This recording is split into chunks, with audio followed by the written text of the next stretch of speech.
समंदर के बॉटम पर अगर इंटरनेट केबल को शार्क काट ले तो इसको ठीक कैसे किया जाता है। सबसे बढ़कर ये पता कैसे लगता है कि हजारों मील के समंदर में केबल कहां से टूटी है। इस वीडियो से लेकर पूरा यूट्यूब, टिकटॉक, इंस्टाग्राम और यहाँ तक के पूरा ग्लोबल टेक सिस्टम ही इंटरनेट से जुड़ा हुआ है और पूरे इंटरनेट का 99% ट्रैफिक समंदर के बॉटम में मौजूद छुपी हुई केबल्स के सहारे गुजरता है। एक ऐसा ट्रैफिक का हाईवे जिसे हम रोजाना इस्तेमाल तो करते हैं लेकिन देख नहीं सकते। वीवर्स, अंडर सी केबल्स का नेटवर्क इतना बड़ा है कि वो तमाम कॉन्टिनेंट्स को आपस में जोड़े हुए हैं। ये केबल्स ज्यादा से ज्यादा 8000 मीटर की गहराई में बिछाई गई हैं, जहां पानी का प्रेशर 5300 kg पर स्क्वायर इंच जितना होता है। ये बिल्कुल ऐसे ही है जैसे इंसानी पांव की छोटी उंगली पर एक पूरे हाथी जितना वजन डाल दिया जाए। इतने ज्यादा प्रेशर में अंडर सी केबल्स का सबसे छोटा हिस्सा अजरबैजान से तुर्कमेनिस्तान के दरमियान ब्लैक सी के नीचे से होता हुआ गुजरता है। इसकी लंबाई करीब 300 किलोमीटर है और सबसे बड़ा हिस्सा 6600 किलोमीटर बड़ा है, जिसको मारिया केबल का नाम दिया गया है। ये अमेरिका में वर्जीनिया बीच से शुरू होकर अटलांटिक ओशन की अंधेरी गहराइयों से होकर स्पेन के बिलबाओ पर आके खत्म होती है। बात की जाए दुनिया के तमाम समंदर में बिछाई जाने वाली केबल्स की,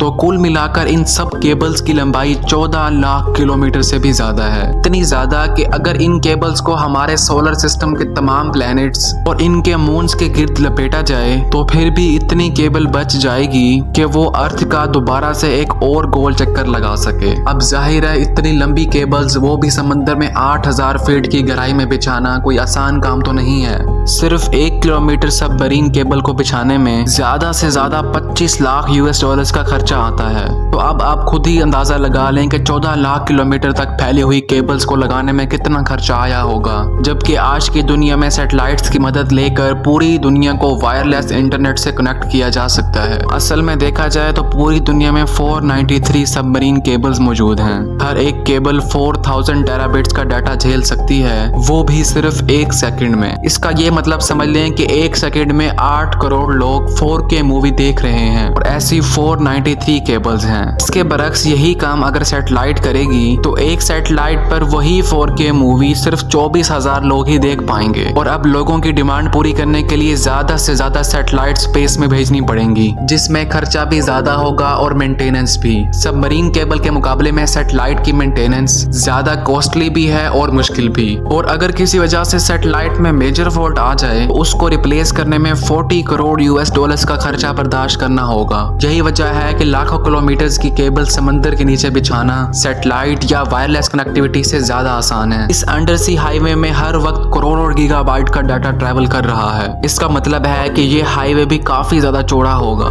यानी ये केबल एक आम घरेलू फाइबर ऑप्टिक केबल से ज्यादा मोटी होगी। पर ऐसा नहीं है। देखने में ये येलो और ब्लैक केबल एक होस्ट पाइप जितनी मोटी है, लेकिन असल में इसके बीच से गुजरने वाली फाइबर ऑप्टिकल केबल बाल जितनी पतली है। तो अब सवाल उठता है कि इतनी पतली तार के अंदर से इतना ज्यादा डाटा कैसे भेजा जाता है। इस बाल जितनी वायर को फाइबर ऑप्टिक का कोर कहा जाता है, जो कि ग्लास या फिर प्लास्टिक से बना होता है। इसके अंदर से लाइट गुजरती है जो डाटा को छोटे छोटे पैकेट्स में लेकर ट्रैवल करती है। सबसे पहले कंप्यूटर में मौजूद डाटा को इलेक्ट्रिकल सिग्नल से लाइट सिग्नल में एक ट्रांसमीटर की मदद से कन्वर्ट किया जाता है। ट्रांसमीटर ये काम लेजर लाइट या फिर LED के जरिए करता है। ये लाइट सिग्नल पल्स की सूरत में भेजा जाता है, जिसके सिर्फ 2 ही पार्ट्स होते हैं, वंस और जीरोस। लाइट पल्स 1 को जाहिर करता है और जब कोई पल्स नहीं होता तो वो 0 को जाहिर करता है। इन पल्सेस को एक जगह से दूसरी जगह लेकर जाना कोर का काम होता है, जिसके दरमियान लाइट ट्रैवल करती है। इस कोर के बाहर एक लेयर होती है जिसको क्लैडिंग कहते हैं, और ये लेयर लाइट को कोर से बाहर निकलने से रोकती है। अगर लाइट कोर से बाहर निकलने की कोशिश भी करेगी तो क्लैडिंग उसको वापस कोर के अंदर ही बाउंस बैक करवाता है। इस पूरे प्रोसेस को टोटल इंटरनल रिफ्लेक्शन कहा जाता है। अब ज्यादा फासले पर यह लाइट सिग्नल वीक हो जाता है, जिसके लिए हर 100 किलोमीटर के बाद एक रिपीटर लगाया जाता है जो लाइट सिग्नल को बूस्ट कर देता है। इसी पार्ट को पूरा करने के लिए कोर और क्लैडिंग के ऊपर कॉपर की एक लेयर चढ़ाई जाती है, जिसमें 10,000 वोल्ट का DC करंट भेजा जाता है। क्योंकि ओशन के बीच कोई पावर सोर्स तो होता नहीं, इसीलिए इन एम्पलीफायर्स को पावर देने के लिए कॉपर लेयर से गुजरने वाला करंट काम में लाया जाता है। फायर ऑप्टिक केबल्स एक से ज्यादा सिग्नल्स भी एक साथ ट्रांसमिट करने की सलाहियत रखती हैं। इस टेक्निक को वेवलेंथ डिवीजन मल्टीप्लेक्सिंग यानी WDM कहा जाता है। मुख्तलिफ कलर्स की लाइट को एक साथ फाइबर ऑप्टिक से गुजारा जाता है और हर एक कलर की लाइट में अलग अलग डाटा पैकेट्स होते हैं। जैसा कि आप सब जानते हैं कि speed of light 1079 million kilometre per hour के हिसाब से होती है, यानी ये डाटा एक जगह से दूसरी जगह में पलक झपकते ही पहुंच जाता है। हजारों किलोमीटर दूर पहुंचने पर ये डाटा फोटो डायोड और फोटो डिटेक्टर की मदद से दोबारा इलेक्ट्रिकल सिग्नल में कन्वर्ट होता है और फिर कंप्यूटर या फिर मोबाइल डिवाइस उसे दोबारा रिकंस्ट्रक्ट करके उसको ग्राफिक्स या फिर किसी भी फॉर्म में ले आती हैं। कोर, प्लेडिंग और कॉपर लेयर के अलावा सबमरीन केबल के मोटे होने की वजह इसके ऊपर मौजूद 7 और लेयर्स भी हैं जिनका काम केबल को पानी के एक्सट्रीम प्रेशर से बचाना होता है। लेकिन इसके बावजूद भी ये केबल्स अर्थक्वेक, शार्क अटैक्स और समंदर के अंदर ही वोल्केनिक डिस्ट्रप्शन से डैमेज हो जाती हैं। लेकिन सबमरीन केबल की डैमेज होने की सबसे बड़ी वजह फिशिंग होती है। कुछ वेसल समंदर के बॉटम में रहने वाली मछलियों का शिकार इस ट्रॉल डोर से करते हैं, जिसके साथ एक रस्सी लगी होती है जो सीधा वेसल से कनेक्ट होती है। इस ट्रॉल डोर को बॉटम तक भेजकर इसको ओशन फ्लोर पर घसीटा जाता है और इसमें मछलियां फंसती जाती हैं। जब ये ट्रॉल डोर गलती से सबमरीन केबल की जगह पर फेंक दिया जाए तो घसीटने की वजह से केबल को बहुत नुकसान होता है। अब यहाँ आप सबके जहन में एक ही सवाल आ रहा होगा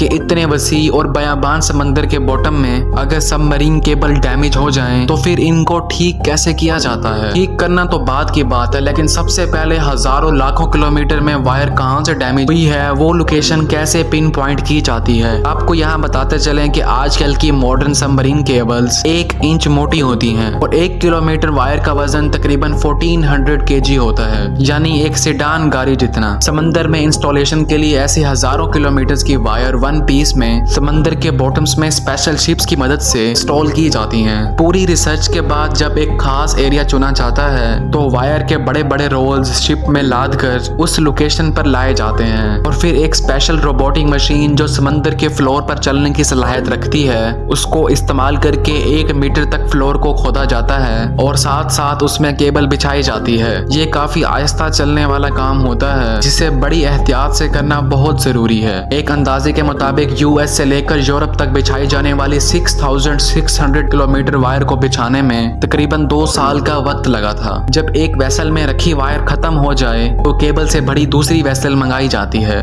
और नई वायर का कोना पहले वाली वायर के साथ कनेक्ट करके आगे बिछाने का काम शुरू कर दिया जाता है। इस पूरे काम में सबसे बड़ी रुकावट मौसम पैदा करता है। अटलांटिक ओशन में साल के 365 दिन तेज हवाओं का सिलसिला मौजूद होता है और ये हवाएं कब समुद्री तूफान की शक्ल इख्तियार कर लें इनको कोई भी नहीं रोक सकता। इसके अलावा अटलांटिक ओशन में हर वक्त कैटेगरी 1 का हरिकेन मौजूद होता है। हरिकेन्स या फिर तेज तूफान की वजह से कई दिनों तक इंस्टॉलेशन का काम वहीं पर पोज कर दिया जाता है जब तक मौसम क्लियर ना हो। और अब जब इंस्टॉलेशन का काम ही इतना ज्यादा मुश्किल है तो सोचें रिपेयर का काम कितना मुश्किल होगा। मरीन केबल्स के दोनों एंड पॉइंट्स पर डाटा सेंटर्स होते हैं जो केबल्स की एक्टिविटी को 24/7 मॉनिटर करते हैं। जैसे ही दोनों का कनेक्शन टूट जाता है तो इसका एक ही मतलब है कि समंदर के दरमियान केबल टूट चुकी है। हजारों किलोमीटर की वायर एग्जैक्टली कहां से डैमेज हुई है ये पता लगाने के लिए एक खास डिवाइस यूज होती है जिसको ऑप्टिकल टाइम डोमेन रिफ्लेक्टोमीटर कहा जाता है। ये डिवाइस दोनों एंड से एक लाइट पल्स भेजती है। क्योंकि केबल टूटी हुई है तो वो लाइट बाउंस बैक करके वापस आ जाती है। वापस आने वाला पल्स कितनी देर में वापस आया